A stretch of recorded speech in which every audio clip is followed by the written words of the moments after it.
Yun na, ako nga pala si Eman. Nagtitinda ako ng corn dog. Kaya ang tawag nila sa akin, Kuya Corn Dog, one half. Yun na, ngayong araw samahan niyo akong magtinda dito sa may tabing ilog. Yun na, meron nang bumili at bumili siya ng Thick Milo. Kapag para walang pasok, nag-iikot ako. Pag minsan napunta ako dito sa tabing ilog. Minsan kasi maraming naliligo at marami ding bumibili minsan. Ito nga palang bumibili sa akin. Sukoy ko na to dito lagi. Tuwing napunta ako dito, nabili siya lagi. Favorite nga pala niya tong Thick Milo.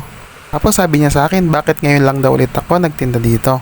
Sabi ko, medyo maulan kasi yung mga nakaraang araw. Pero kapag summer, madalas ako dito magtinda, halos araw-araw.